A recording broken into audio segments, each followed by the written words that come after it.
si uno lo desenrolla. ¿Estamos? Después viene, entonces sería el epidimo, el conducto deferente, y después desemboca junto con las vesículas seminales, el conducto eyaculadores y la uretra esponjosa, esponjosa o peniana. Yo lo repito para que quede claro, porque uno se arma un lío cuando empieza sin imagen, empieza a decir cada parte, capaz que se olvidan una. Me explico entonces como para que no se la olviden a la secuencia eso. Bueno, y después, como les decía, las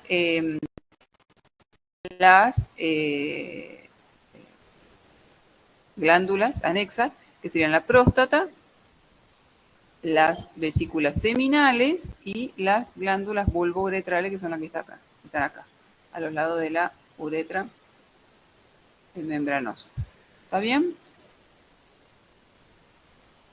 Y después vendrían las estructuras de sostén, que serían las bolsas y el pene. El pene, en definitiva, como ustedes ven, es una estructura de sostén. Sostiene justamente el conducto que va, gracias al pene, este conducto pasa por adentro y va a hacer que desemboque en el exterior, exterioriza todo lo que es la orina y el semen, ¿estamos? Pero en estructura de sostén el pene. Y las bolsas también. Las bolsas escrotales también son estructuras de sostén. ¿Estamos? Entonces ahí tienen a grandes rasgos cómo está constituido el aparato reproductor. Es importante porque uno se mezcla cuando empieza a hablar, mezcla una cosa con otra. Entonces, si ustedes tienen un esquema bien armado de cómo se agrupar las distintas estructuras, es más fácil no perderse.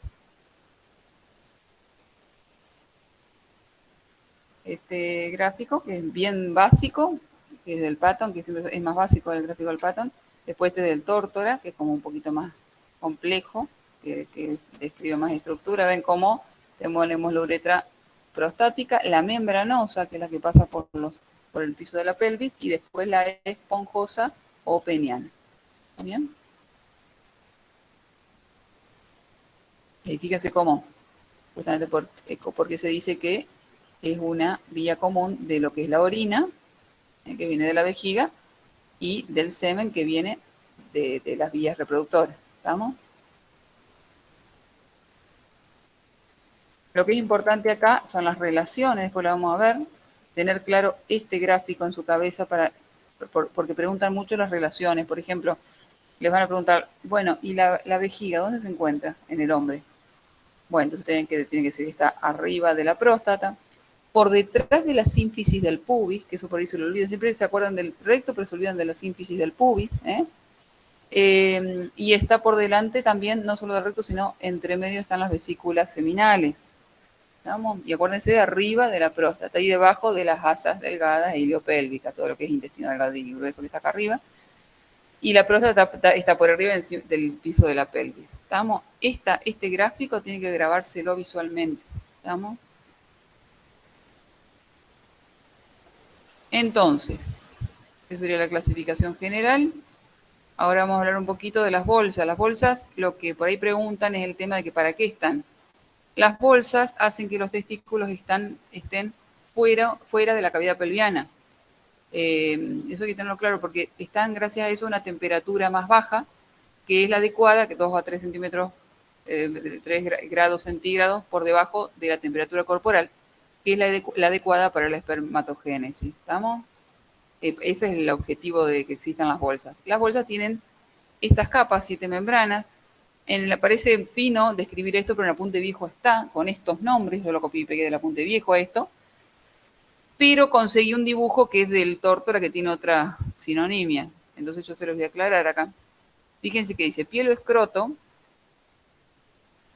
Es esto, la piel o escroto. Después habla del dartos, en la lista esa, dartos, o sea, la piel, el dartos, que es un músculo, el dartos, músculo liso, dartos. Túnica celular subcutánea. La túnica celular subcutánea es un tejido que está por debajo del dartos. Y después viene la túnica fibrosa superficial, el cremaster y la túnica fibrosa profunda. Acá le llama fascia espermática externa, después viene el cremaster y la fascia espermática interna. Después viene la túnica vaginal, que es el peritoneo. Acá la vaginal. La vaginal es peritoneo, sino que cuando en el embrión, cuando descienden los testículos, en el embrión y después en el feto, cuando descienden los testículos, arrastran peritoneo. Por eso quedan envueltos de una recubierta que es una túnica, que se llama túnica vaginal, que en realidad es peritoneo, que lo recubre. Y es lo que está más en contacto con el testículo propiamente dicho. ¿Estamos? Entonces acuérdense que fascia espermática externa y fascia espermática interna es lo mismo que túnica fibrosa superficial y túnica fibrosa profunda. ¿Estamos? Son túnicas de tejido conectivo. Dartos y cremaster son músculos que se contraen ¿cuándo? Se contraen cuando hace frío. Cuando hace frío, esto tiene fibras longitudinales y esto tiene fibras que van en el sentido más transversal. Entonces, ¿qué es lo que hace? Cuando se contraen, cuando por ejemplo hace frío, las dos se contraen y los testículos quedan como, la piel queda como arrugadita, como una pasa de uva. Justamente porque eso hace que asciendan, cuando se contraen, ascienden los testículos y se acercan más al cuerpo que tiene temperatura más alta.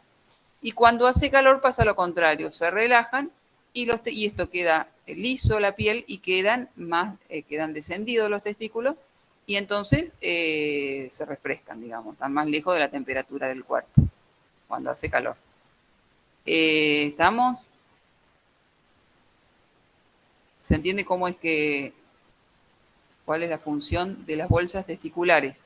¿Estamos con todo lo que hablé? Capaz que después le preguntan únicamente por qué existen, por qué están. Y bueno, ustedes ahí tienen claro que es por el tema de la temperatura. ¿Estamos? Pero como les digo, esto está en la punta de viejo.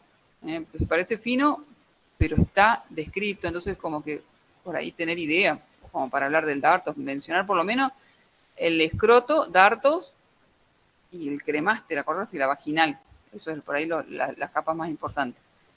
Tengan en cuenta cuando hablen de los testículos que tiene doble función, es una glándula mixta, se puede considerar, porque tiene función endocrina y sexual en el sentido de que libera las gametas de los conductos, entonces por eso se dice que son glándulas de secreción mixta, son pares ubicados en el escroto, pesan 20. Fíjense una cosa, hay libros que mencionan, porque esto es sacado de un libro, esto es sacado de otro, el escroto, hay algunos que consideran que es parte de las bolsas testiculares y otros consideran que el escroto es todo, ¿estamos?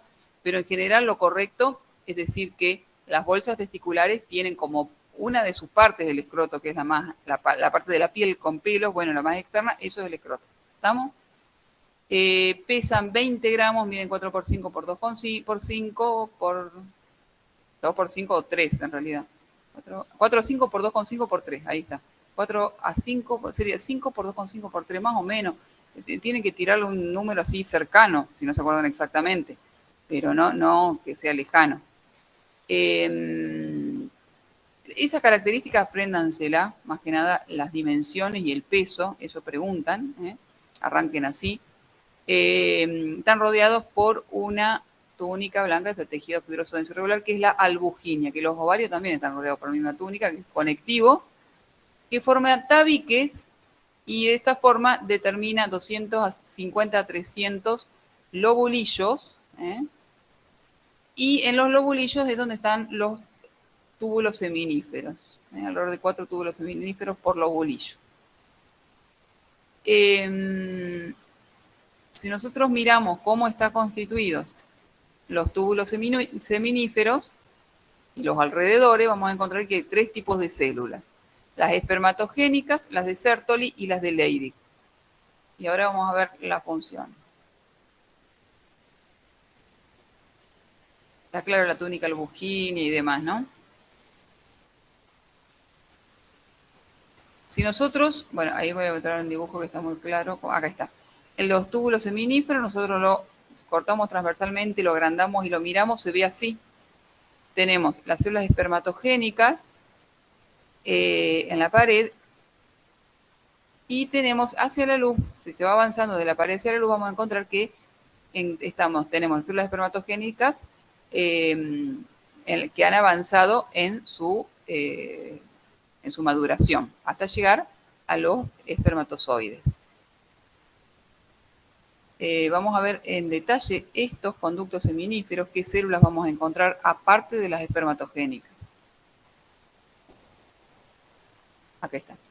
Fíjense, si vemos la pared del conducto, tenemos las espermatogénicas, tenemos la de Sertoli, que son las células nodrizas, se les llama, que son las que nutren a los a las células espermáticas durante su maduración, hasta que se transforman en espermatozoides. Esa sería la función de las células de Sertoli.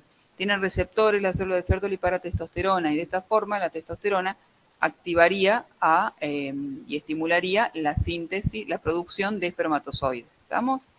Hay otras células, aparte de las espermatogénicas, que son todas estas en distintos grados de maduración, y las de Sertoli, que son estas amarillas. Otra cosa antes de terminar de la de Sertoli, fíjense, esto es lo que se llama barrera hematotesticular. Fíjense que cómo separa las células de Sertoli, separan los capilares sanguíneos que están acá afuera de las células en formación. Entonces, esto sería lo que se llama, lo que forman las células de Sertoli es la barrera hematotesticular. O sea, como estaba la barrera hematoencefálica, que protegía al tejido nervioso de los tóxicos que pudiera haber en la sangre, acá tenemos la barrera hematotesticular que protege las células espermáticas de los tóxicos que pudiera haber acá en los capilares que están afuera. Todo esto es el espacio intersticial, el espacio que hay entre los túbulos seminíferos. Acá tenemos, por ejemplo, un túbulo, otro túbulo, otro túbulo. Este espacio se le llama intersticial. Por eso ahí encontramos una célula, además de los capilares, encontramos unas células que se llaman intersticiales o de Leydig. ¿Estamos? Y tienen que estar pegadas a los capilares, las células intersticiales o de Leydig, porque la función es sintetizar testosterona. Secretan testosterona y tienen que tener algún vaso para secretarla ahí, que vaya a circulación general. ¿Estamos? Entonces, esas serían las células intersticiales, las que están entre medio de los túbulos seminíferos. Acá están las de Sertoli y las células espermáticas en diferentes grados de maduración. ¿Está claro cómo está constituido? Por ahí les preguntan, los 3 tipos de células. Han preguntado en los exámenes, por eso se lo digo, se lo comento bien en detalle porque lo preguntan. ¿Cuál es la función, básicamente? Acá hablo un poco más de las funciones, léanlo, pero lo más importante es el tema de lo que les comenté.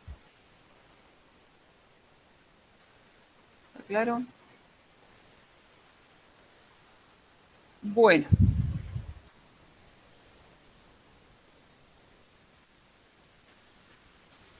Con respecto, yo le dije en general las células espermatogénicas, que eran los distintos grados evolutivos en la maduración de estas células, de las gametas, pero empieza por la espermatogonia, después espermatocito primario, secundario, después del primario viene la meiosis 1 para dar el secundario entra a meiosis 2 para dar el espermátide, y la espermátide es esta que ven acá gordita, que están de a 4 pegadas, son gorditas, tienen bastante citoplasma, la ven acá.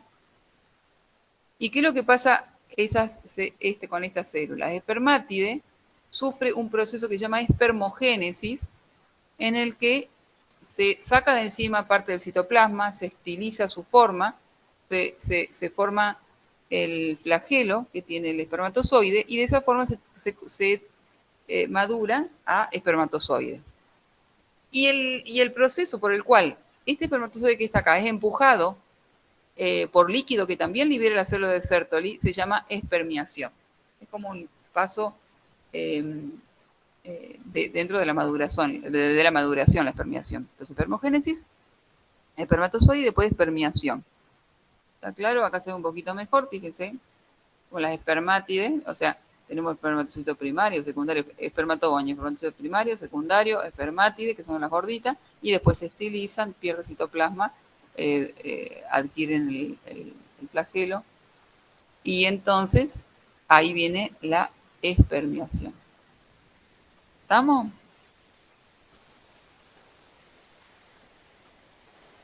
Bueno. Esto yo no he visto que lo tome, pero por las dudas se lo comento.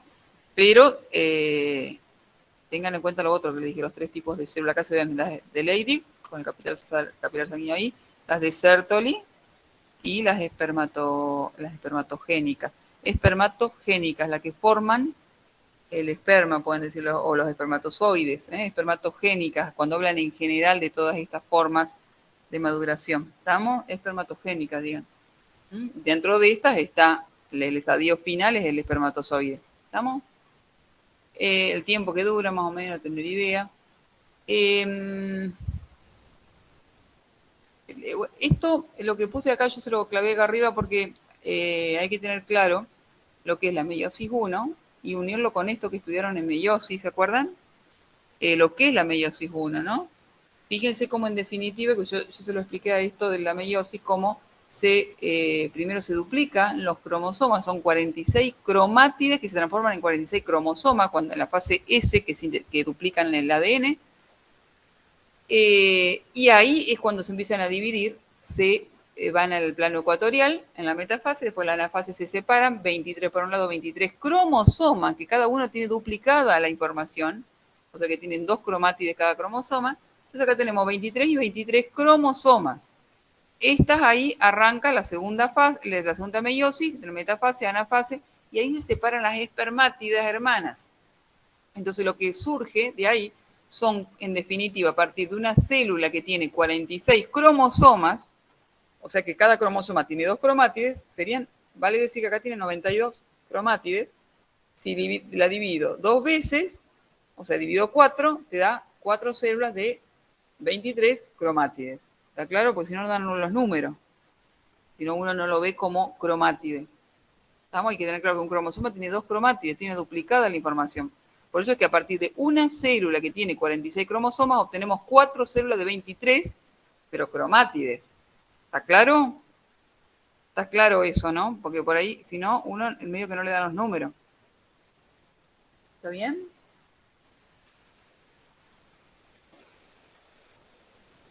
¿Está claro, chicas, eso? Sí, sí, profe. Bueno, lo que es los espermatozoides, eso nunca vi que tomen, pero apréndanlo, la parte lo saben de la vida. Bueno, tengan en cuenta que tiene muchas mitocondrias, o sea, tiene una cabeza que tiene un acrosoma, que es un tipo de lisosoma, el acrosoma que tiene enzimas hidrolíticas, que es lo que le permite penetrar la corona radiada del espermatocito, del ovocito secundario. El núcleo está acá, el cuello, en esta parte intermedia está lleno de mitocondrias, que es lo que le dan la energía para que se mueva la pieza principal que se le llama de la cola, y tiene una pieza terminal. No vamos a tener idea de eso.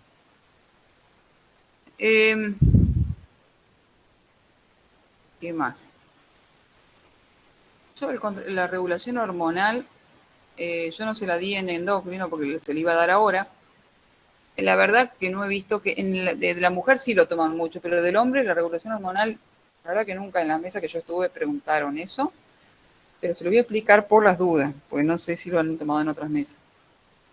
Tengan en cuenta lo siguiente, de que está el factor liberador de gonadotrofinas. R viene de, para que se acuerden, GnRH es la hormona. R es en inglés de release. Release en inglés significa liberar. De gonadotrofina. GN es gonadotrofina. Por eso esto es hormona liberadora de gonadotrofina que le libera el hipotálamo durante la pubertad, y eso hace que haga que ciertas células gonadotrópicas de la hipófisis anterior liberen folículo estimulante y luteinizante. La luteinizante va a actuar sobre las células de Leydig y las va a estimular para que liberen testosterona, y la FSH va a estimular a las células de Sertoli para que se encarguen de ayudar a la maduración de los espermatozoides. A su vez, yo le comenté hoy que las células de Sertoli tienen receptores para testosterona, y esto hace que la testosterona estimule a la síntesis a la formación de espermatozoides. A su vez, o sea, lo que liberan, aumentan los receptores, y a su vez esto es muy fino, por eso no se lo comenté, secretan una proteína ligadora de andrógenos también, que hace que se unan más andrógenos. Bueno, más andrógenos que sería la testosterona. Lo que ocurre también es que hay una retroalimentación. Cuando hay mucha testosterona, eso hace que se inhibe y se inhiba por retroalimentación negativa a la hipófisis y al hipotálamo. Esto lo logra hacer la testosterona, pero a su vez las células de Sertoli lo que liberan para frenar un poco este estímulo es la inhibina. Fíjense que la flecha verde lo que representa es la estimulación y la flecha roja discontinua representa la inhibición. ¿Está claro?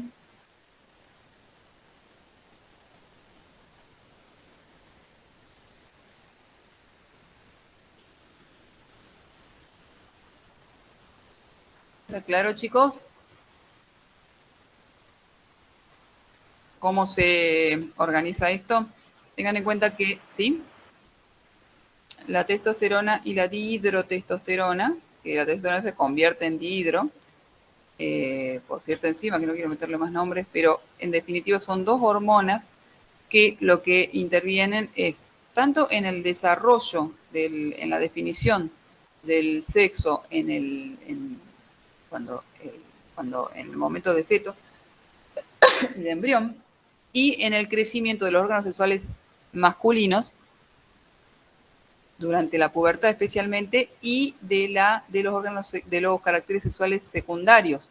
¿Qué son los caracteres sexuales secundarios? La voz gruesa, la contextura o sea, la forma de cuerpo masculino, en el que tiene hombros más anchos, cadera más angosta, la distribución del pelo y las características del pelo, que es más grueso, los pelos del hombre en el cuerpo son más gruesos que los de la mujer, que tiene más que nada vellos. Y bueno, y el efecto anabólico, que también los tienen los estrógenos en realidad, pero el efecto anabólico de los andrógenos son los que generan la mayor formación de musculatura en el hombre que en la mujer. ¿Estamos? Bueno.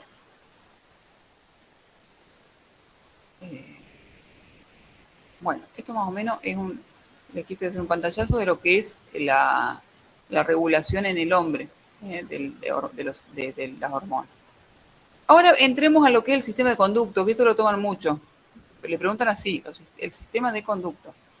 Tengan en cuenta que uno piensa que arranca en el epidídimo. En realidad, hay un sistema de conductos que son, ya se los muestro,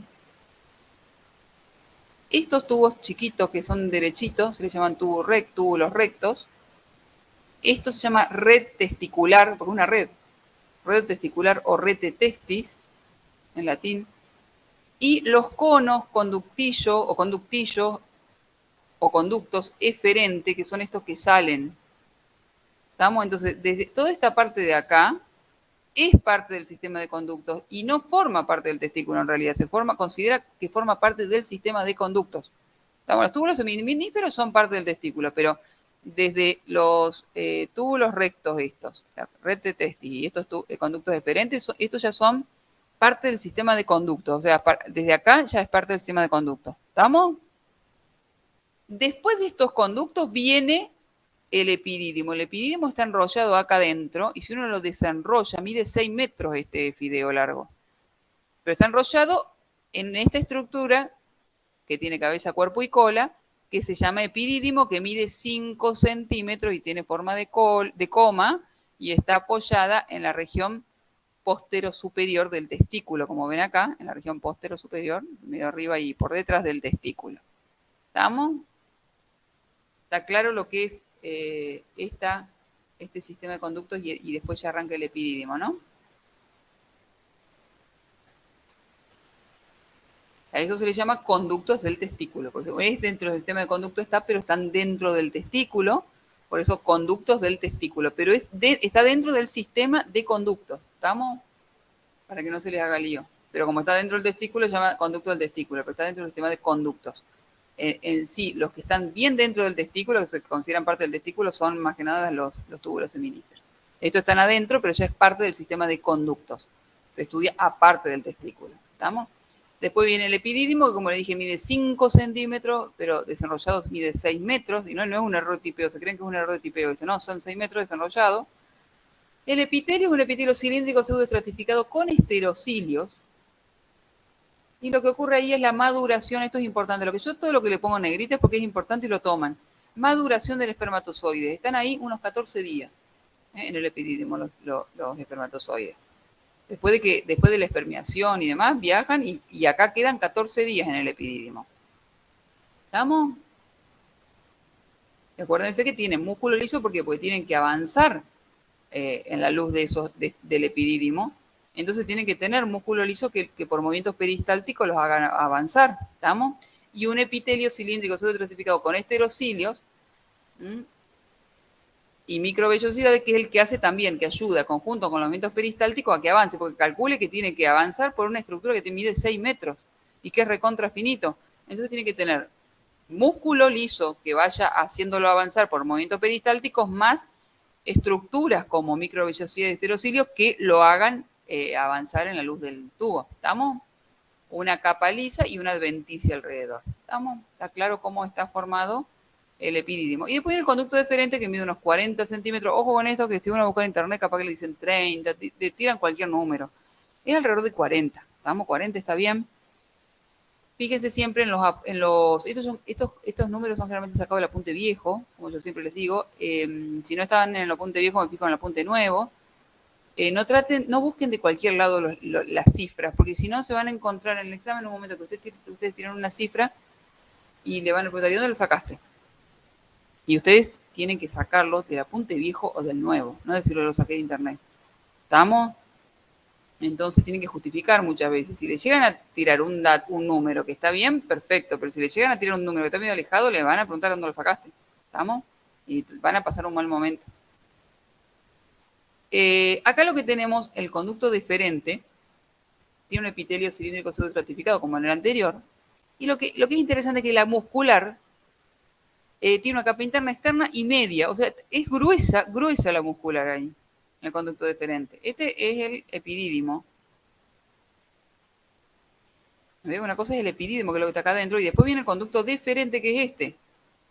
El conducto deferente tiene una capa de músculo recontra gruesa. ¿Ven lo que es la capa del deferente? Esto es el deferente lo que está graficando acá. Acá habla del cordón espermático, que el conducto deferente está dentro del cordón espermático. Pero este es el conducto deferente. Miren lo que es la capa. Esta es la mucosa, como le había dicho, la capa que tiene tres direcciones, va en la fibra, y se ve que hay 3 direcciones distintas de la fibra, y la adventicia. ¿Estamos? Esa es la diferencia con el epidídimo. El epidídimo tiene músculo, pero no tanto. Porque calculen que tiene que este conducto deferente entre en toda una travesía, como describen los libros, una travesía la que va a sufrir después de salir desde el conducto del epidídimo hasta que llega a la ampolla del deferente, es toda una travesía la que cruza.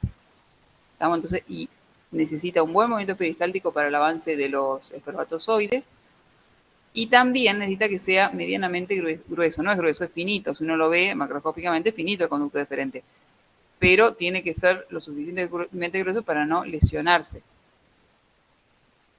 El conducto deferente no va sueltito como un cable apelado, va unido a otras estructuras y recubierto por fascias que son dependencias de los músculos de la pared abdominal anterior, porque fíjense, la fascia espermática interna, por ejemplo, prolongación de la fascia transversalis.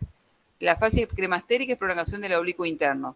La externa es prolongación del oblicuo externo. Son fascias que son dependencias de los músculos de la pared abdominal anterior. Fíjense los nombres, que son los nombres de los músculos de la pared abdominal anterior. Entonces, toda una estructura, el cordón espermático, en el que está adentro el conducto deferente, el complejo pampiniforme, arteria testicular, todo lo que es venas y arterias de que van hacia los testículos y que salen de los testículos, una serie de fases, y el conducto deferente, aparte de estructuras nerviosas como son el nervio, bueno, estos nervios que menciona acá, el ilio inguinal, el genitofemoral, bueno, pero no le van a tomar eso, pero tengan en cuenta eso, de que el conducto deferente va junto con otras estructuras, rodeados por todo un cordón, una estructura fibrosa, que son extensiones de los músculos de la pared abdominal, y todo esto forma lo que se llama el cordón espermático. ¿Estamos? Entonces el conducto deferente no es lo mismo que el cordón espermático. Está dentro del cordón espermático. En el cordón espermático hay un montón de otras cosas.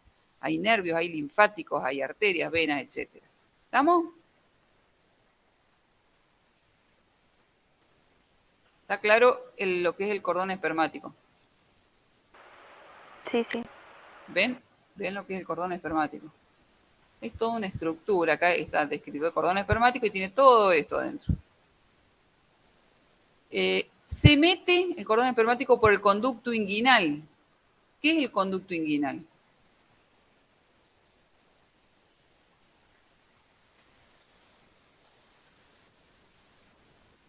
Esto es el conducto inguinal, es un túnel. Un túnel que tiene un anillo superficial y un anillo profundo, pero en definitiva es un túnel. Un túnel que está como cabalgando en el ligamento inguinal, que es el que está acá, está ahí cabalgando. Es un túnel, como un túnel, un tubo por donde pasa el cordón espermático y que adentro tiene el conducto deferente. ¿Estamos? Ese es el conducto inguinal. ¿Estamos? Entonces viene el conducto deferente dentro del cordón espermático y atraviesa el conducto inguinal. El conducto inguinal mide 4 o 5 centímetros y después entra en la cavidad pelviana. ¿Estamos? Entra en la cavidad pelviana. O sea, es toda una, como les decía, acá yo se lo puse, es toda una travesía, como dice, como explican por todos lados, es una travesía. Acá explica exactamente por dónde pasa, cómo se relaciona con distintas arterias, no se lo van a tomar. Pero para que vean que es toda una travesía que pasa por el lado de la vejiga, arriba del uréter y por dentro y arriba del uréter, internamente y arriba del uréter, y después llega a unirse con el conducto de la vesícula seminal. ¿Estamos? Pero fíjense cómo en la travesía que pasa el conducto deferente. ¿Estamos?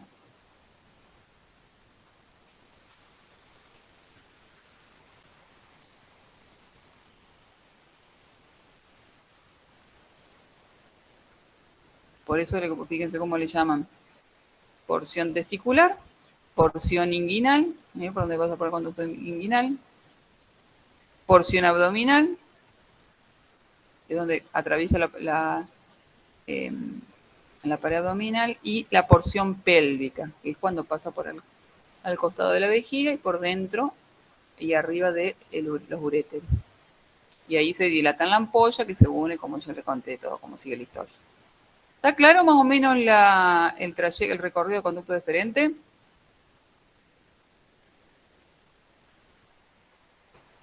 Bueno, ese es el famoso conducto deferente. Acá explica lo que es el cordón espermático, y que pasa en parte de su trayecto, el cordón espermático pasa por el conducto inguinal, que es el que mide 4 o 5 centímetros. ¿Por qué lo marco así? Para que no se mezclen. Una cosa es el conducto deferente. El conducto deferente adentro del cordón espermático. El cordón espermático pasa en un momento por el conducto inguinal. ¿Estamos?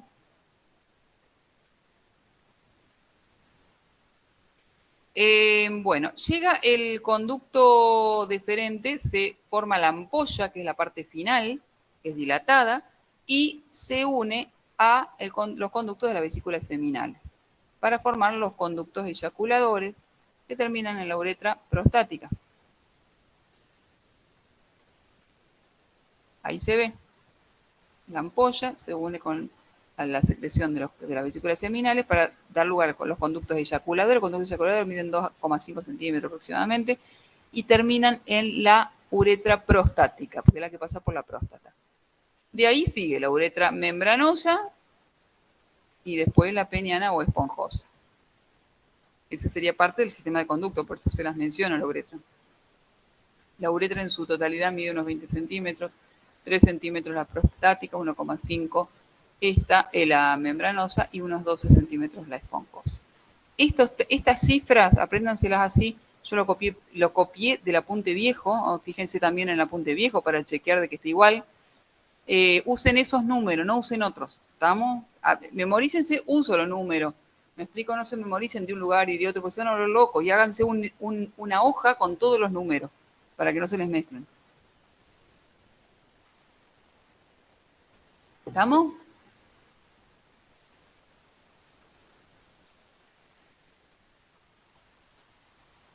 Después vienen las glándulas accesorias.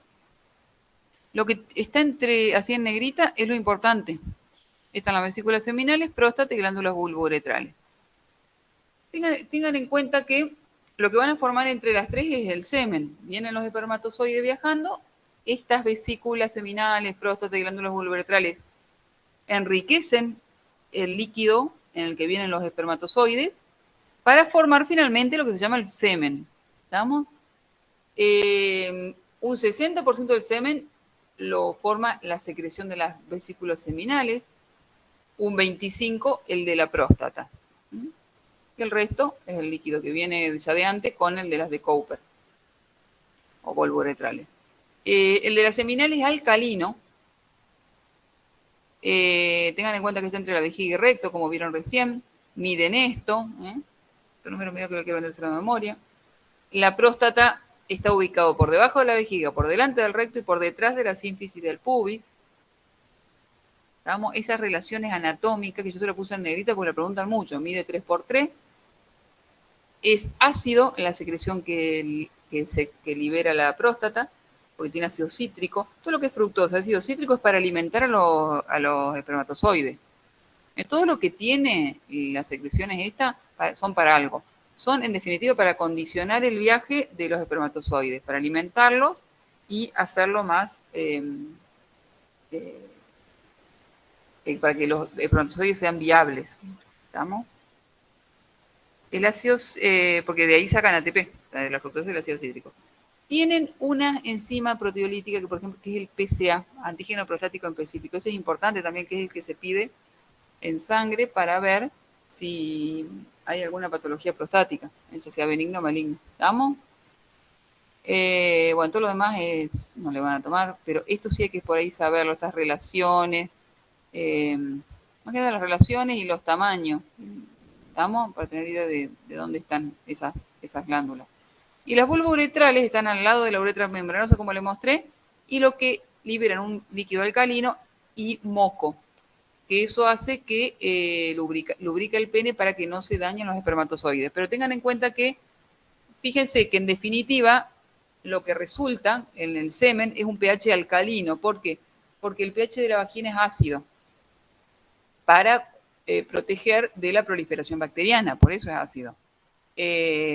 Sube un poco, se eleva, no es tan ácido cuando se acerca a la ovulación, pero igualmente es ácido y para justamente neutralizar esa acidez y que no sea dañado por esa acidez los espermatozoides, es que todas estas secreciones del semen resultan en alcalinas. ¿Estamos? Si hacemos la resultante, termina siendo el semen alcalino. ¿Estamos? Fíjense cómo vienen por acá los espermatozoides, reciben la secreción de las vesículas seminales, de la próstata cuando pasan por acá y de las vesículas vulvouretrales cuando pasan por acá.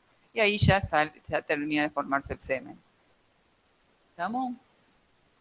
Está claro esto de las vesículas accesorias, de las glándulas, perdón, sexuales accesorias, ¿no? Por eso lo preguntan. ¿Está claro?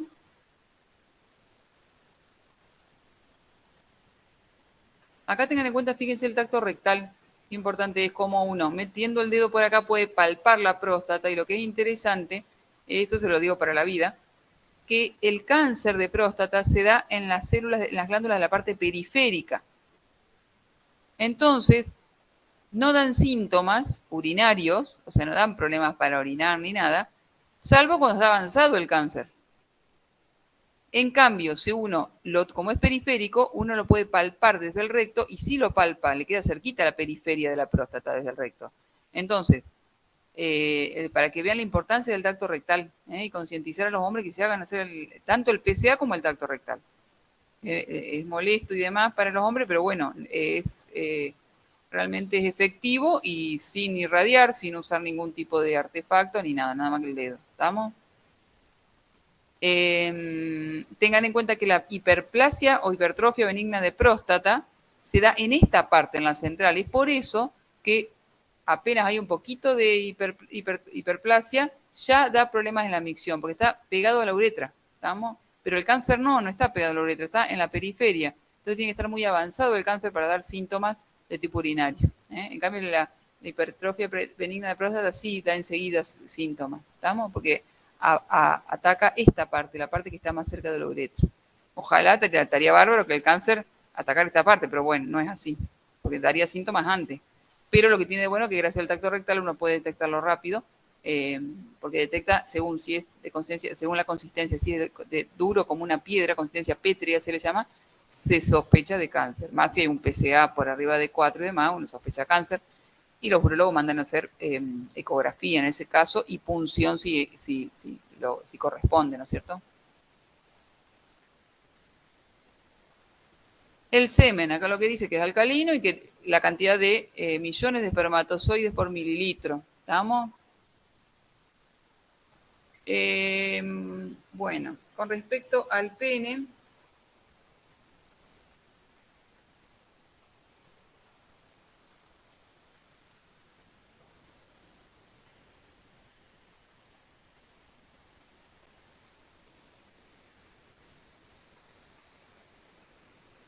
a ver, espera un momentito.